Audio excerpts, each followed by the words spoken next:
Olá, tudo bem? Nosso grupo vai falar sobre o livro A Mente Anticapitalista, do Ludwig von Mises, onde ele fala sobre as características, né, sociais do capitalismo, as causas pelas quais ele é tão criticado. Né? Em um dos capítulos também ele fala sobre a filosofia do homem comum, a literatura sobre o capitalismo, as objeções não econômicas ao capitalismo e também, no último capítulo, onde ele fala sobre o anticomunismo versus o capitalismo. Nenhum sistema econômico na história talvez tenha recebido tantas críticas igual ao sistema capitalista. Depois da Revolução Industrial, em todos os países surgiram diversos opositores que apontavam as máculas e as mazelas, né, que a busca desmedida pelo lucro deixaria para a humanidade.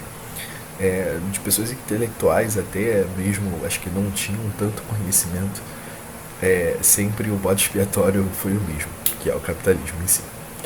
O Mises fala no livro que o preconceito e o fanatismo da opinião pública se manifestam com mais clareza pelo fato de ser vinculado ao adjetivo capitalista exclusivamente a coisas abomináveis, e nunca aquelas onde todas as pessoas aprovam.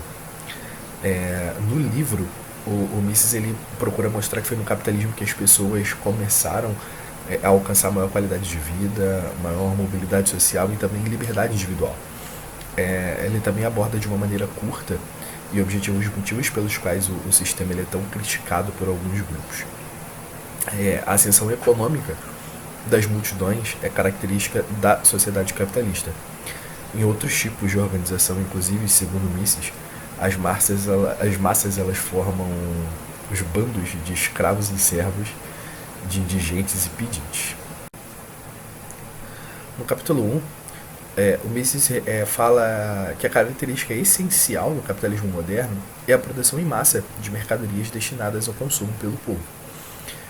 O resultado disso é a tendência para uma contínua melhora no padrão médio de vida e o enriquecimento progressivo de muitos.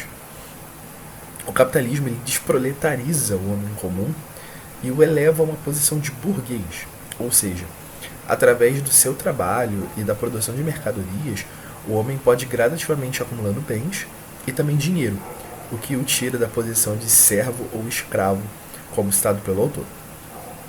No mercado de uma sociedade capitalista, o homem comum é o consumidor soberano, ou seja, aquele que, ao comprar ou se abster de comprar, ele determina o que deve ser produzido e em qual quantidade deve ser produzido.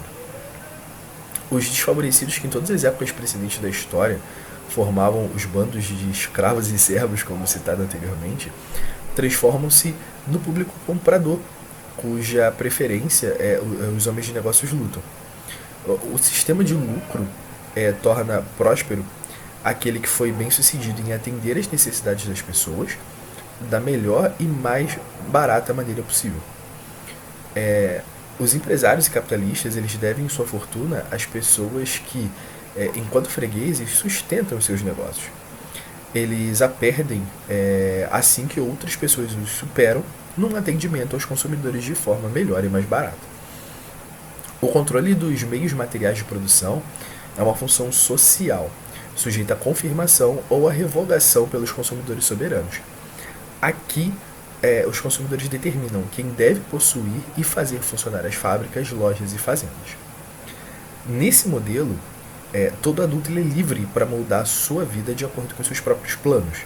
Ele não é forçado a viver de acordo com o projeto de uma autoridade planejadora que impõe seu único esquema através da polícia, ou seja, sendo um aparato social de compulsão e coação. O que restringe, né, a liberdade do indivíduo não é violência, nesse caso, ou ameaça de violência, mas toda a estrutura fisiológica do seu corpo e a escassez natural dos fatores de produção. Para Mises existe apenas uma maneira de se melhorar as condições materiais da humanidade, que é acelerar o crescimento do capital acumulado em oposição ao crescimento da população. Ou seja, quanto maior for a soma de capital investido por trabalhador, mais e melhores mercadorias podem ser produzidas e consumidas. A principal crítica que os enaltecedores dirigem contra o princípio de igualdade perante a lei é que ele aboliu os privilégios da camada e da dignidade. Segundo os defensores de outros sistemas, tal princípio ele meio que atomiza a sociedade. Ele dissolve as suas subdivisões, né, orgânicas. E agora, como essas massas dominam, o seu materialismo mesquinho supera os padrões nobres das épocas passadas. Ao ver dessas pessoas, quem conquista fortuna e prestígio não são as pessoas de reconhecido valor, mas sim as pessoas inúteis. Nesse já primeiro capítulo a gente consegue compreender por que as pessoas detestam o capitalismo. Numa sociedade baseada em castas e em status, o indivíduo ele pode atribuir o destino adverso a condições cujo controle não está totalmente de fato em suas mãos, né? Ele escapa. Ele é escravo porque os poderes sobre-humanos que tudo comandam designaram essa posição. No regime capitalista já a coisa é diferente. A situação de vida de cada um depende dos seus próprios feitos. Quem não tiver suas ambições plenamente satisfeitas sabe muito bem que deixou escapar as oportunidades, que foi testado e considerado inapto por quem é seu semelhante. No capítulo 2, onde Mises fala sobre a filosofia do homem comum, o surgimento da economia como uma nova forma de conhecimento foi um dos eventos mais significativos da história da humanidade. Ao preparar o caminho para a empresa capitalista privada, ela transformou em poucas gerações todos os acontecimentos humanos de forma mais radical do que em milhares de anos anteriores haviam conseguido. Do dia em que nascem até o dia que morrem, os habitantes de um país capitalista eles são beneficiados a cada minuto pelos empreendimentos maravilhosos do modo capitalista de pensar e de agir. Houve, nas primeiras décadas do século XIX, muitas pessoas que perceberam o seu desconhecimento dos problemas em questão como uma grave falha e desejaram corrigi-lo. No período decorrido entre Waterloo e Sebastian Paul, nenhum livro mais foi consumido na Grã-Bretanha do que os tratados sobre economia. Mas a moda ela logo passou, porque o assunto era intragável para o leitor comum. As pessoas gostariam de encontrar no livro de economia aquilo que se enquadra perfeitamente com a imagem pré-concebida que tem do que a economia deveria ser. Isso é, uma disciplina moldada de acordo com a estrutura lógica da física e da biologia. Elas ficam confusas e existem de lutar seriamente com problemas cuja análise requer um forte esforço mental. O resultado dessa ignorância é que as pessoas atribuem todo o aperfeiçoamento das condições econômicas ao progresso das ciências naturais e da tecnologia. Ainda no modo de ver dessas pessoas, os inéditos progressos tecnológicos dos últimos 200 anos não foram causados ou favorecidos pelas políticas econômicas da época, também não foram uma conquista do liberalismo clássico, nem do livre comércio, nem do capitalismo. Elas vão prosseguir, então, sob qualquer outro sistema de organização econômica da sociedade. As doutrinas de Marx elas foram bem aceitas simplesmente porque eles adotaram essa interpretação popular dos acontecimentos e a recobriram com um véu pseudo-filosófico que as tornou agradáveis tanto ao espiritualismo quanto ao materialismo rude. Em outro momento, também o Marx ensina que as forças produtivas, as forças materiais produtivas, estavam contidas na forma de manufatura. E assim, harmonizaram as questões humanas de acordo com o padrão feudal.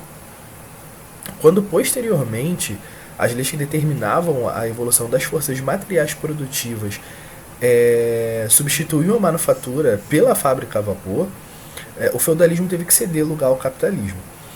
Desde então, as forças materiais produtivas se desenvolveram ainda mais e a sua forma atual exige de modo imperativo a substituição do capitalismo pelo socialismo.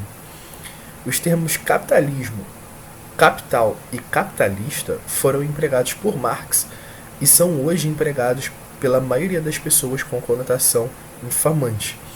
Essas palavras, porém, elas indicam com pertinência o principal fator cuja ação produziu todos os empreendimentos maravilhosos dos últimos 200 anos. A melhoria sem precedente do padrão médio de vida para uma população constantemente maior. O que distingue as condições industriais modernas nos países capitalistas das condições das eras pré-capitalistas, assim como das que existem hoje nos países chamados subdesenvolvidos, é o volume de oferta de capital. Nenhum progresso tecnológico funciona se o capital necessário não for previamente acumulado por poupança. No capítulo 3, ele já começa falando sobre como o capitalismo dá a oportunidade de mostrar iniciativa. Mesmo obrigando a sociedade a ter uma rotina sem permitir quaisquer desvios de comportamento, o capitalismo encoraja o inovador. Então, assim, o indivíduo é livre para mostrar o que pode fazer de modo melhor que os outros. Só que essa liberdade é um pouco limitada, pois para ter sucesso você precisa da apreciação do consumidor, que é o soberano nesse caso. O que importa no mercado não é o seu desempenho próprio, mas sim o número de clientes que estão satisfeitos com o seu produto. Se o público comprar um produto, mas não apreciá-lo, todo esforço e despesa será em vão. O autor fala também que o capitalismo é, em essência, um sistema de produção em massa, para suprir e satisfazer a necessidade da própria massa. Ele elevou a média do padrão de vida a um nível não esperado em épocas passadas, quando a informação, por exemplo, chegava só na elite. Hoje em dia, há uma evolução muito grande no mercado para todos os tipos de literatura. Tem jornal, livro, revista, rádio, entre outras várias fontes de informações. No período pré-capitalista, escrever era uma arte liberal, um passatempo e não uma profissão. Era um hobby nobre para pessoas ricas, reis, políticos, aristocratas. Em horas de folga era muito praticado por bispo, monge, professor, militar. E para escrever nessa época, você precisava garantir uma fonte de renda, independente do seu direito de autor. Existia um sistema de patrocínio, que oferecia liberdade de expressão para esses autores. Os patronos sempre estavam preocupados em proteger esses autores das autoridades da época. Os antigos liberais saudavam a evolução do mercado literário. Era uma parte essencial do processo de emancipação do homem e da tutela dos reis e de todos os aristocratas. Sobre o mercado dos livros dessa época, a literatura não é conformista. Os autores que só repetem o que todos querem ouvir não são tão importantes. Ser inovador é o que realmente vale. Quando se rejeita os padrões tradicionais e busca mudar os velhos valores por ideias e coisas novas, você tende a ser um autor mais relevante no cenário. Entretanto, o autor inovador tinha pouca esperança de vender seus livros, porque o autor até falava, não é culpa do capitalismo se o homem comum não aprecia os livros notáveis. O autor fala um pouco sobre a liberdade de imprensa. Ela é um dos pontos fundamentais de um país de cidadãos livres, e também fala que a imprensa livre só existe onde o controle dos meios de produção é privado. Por exemplo, na comunidade socialista, no qual o governo controla os meios de publicar uma notícia, não pode existir imprensa livre. Como o governo socialista censura os autores, as editoras ficavam com medo de patrocinar essas pessoas por conta das ameaças de boicote e represálias sofridas. Falando sobre a estrutura da divisão social do trabalho, surgiu uma nova subdivisão, a espécie dos literatos, que são pessoas que ganham a vida escrevendo, nada mais são do que autores vendendo seu próprio trabalho. Com o fanatismo desses literatos, um observador superficial das ideologias atuais pode facilmente deixar de reconhecer o fanatismo predominante dos que formam a opinião pública e dos que abafam a voz daqueles que não concordam. O autor fala que existem 3 erros fundamentais nesses dogmas. O primeiro: o grande conflito ideológico da nossa era não é a luta a respeito da distribuição de renda nacional. Trata-se de uma divergência quanto à escolha do mais adequado sistema de organização econômica da sociedade. A questão está em saber em qual dos dois sistemas, capitalismo ou socialismo, garante maior produtividade dos esforços humanos para melhorar o padrão de vida das pessoas. A questão também é saber se o socialismo pode ser considerado um substituto para o capitalismo, se a conduta racional das atividades de produção, isto é, conduta baseada no cálculo econômico, pode ser efetivada sob as condições socialistas. O segundo, ele diz que não há diferença do ponto de vista econômico entre o socialismo e o comunismo. Ambos os termos socialismo e comunismo expressam o mesmo sistema de organização econômica da sociedade. Ou seja, o controle público de todos os meios de produção em oposição ao controle privado dos meios de produção, chamado capitalismo. E o terceiro, capitalismo e socialismo são dois padrões distintos de organização social. O controle privado dos meios de produção e o controle público são noções contraditórias e não meramente contrárias. Não existe uma espécie de economia mista, um sistema que se situe entre o capitalismo e o socialismo. E quem defende o que erroneamente se pensar ser uma solução no meio termo, não recomenda um compromisso entre o capitalismo e o socialismo, mas sim um terceiro padrão, com características específicas e que deve ser julgado segundo seus méritos. Esse terceiro sistema que os economistas chamam de intervencionismo. No capítulo 4, o von Mises fala sobre o argumento da felicidade, onde os críticos afirmam que as pessoas não precisam de um carro novo, de um aparelho de televisão novo, de uma geladeira nova para serem felizes. E afirmam também que existem pessoas que não possuem esses objetos.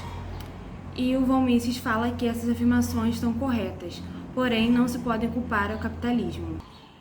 Ele fala que as pessoas adquirem coisas novas, compram coisas novas, não para se sentirem melhores ou mais felizes, mas sim para eliminar as dificuldades, para facilitar a vida e assim se sentirem mais felizes. Ele também fala sobre a teoria de que as pessoas passam a sua vida toda estudando, se esforçando, se dedicando a fim de conseguir uma vida plena, de pleno bem-estar, mas que na verdade essa vida se baseia apenas na conquista de objetos bem materiais que são supervalorizados no sistema capitalista. Ele também coloca como exemplo a vida de monges budistas que vivem por esmolas, vivem na miséria e que se sentem felizes. Ele cita a acusação de que as inovações tecnológicas e terapêuticas não beneficiam a todos. Então ele explica que essas inovações, na verdade, são um luxo inicialmente, são para poucos inicialmente e que aos poucos vão sendo conseguidos pela sociedade no geral, que gradativamente vai estar na mão de todos como objetos comuns. O autor também coloca a injustiça no acúmulo de capital como um grande argumento usado pelos que se opõem ao sistema capitalista, onde retratam que o fornecimento de coisas essenciais para a preservação da vida humana são restringidos, colocando a distribuição da riqueza como algo justo, algo natural. Em contrapartida, ele afirma que a natureza não é generosa, que a natureza é mesquinha e que a sobrevivência e o bem-estar do homem é uma realização da habilidade da razão, instrumento dado pela natureza. Passando para o materialismo, ele fala que não podem deixar de admitir que o capitalismo traz essas melhorias materiais para a humanidade, refutando a ideia de que o capitalismo afasta os homens de objetivos mais nobres, objetivos mais elevados. Ele fala que as mudanças na sociedade e na condição humana são fruto do pioneirismo de homens mais inteligentes, mais dinâmicos, e que a sociedade segue os seus ensinamentos, as suas inovações.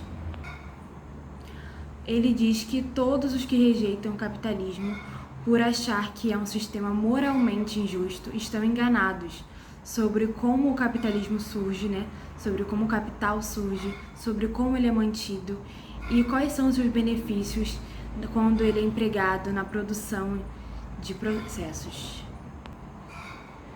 O von Mises defende que o capital não é uma dádiva gratuita de Deus ou da natureza, que ele é resultado de uma restrição de consumo por parte do homem, que ele é criado e aumentado pela poupança e mantido pela abstenção de gastos. Ele fala que o capital não tem o poder de elevar a produtividade dos recursos naturais e nem da produtividade humana, que somente se os frutos da poupança foram certamente investidos, colocados para aumentar o rendimento, assim eles podem ser elevados. Caso contrário, eles podem ser dissipados e perdidos.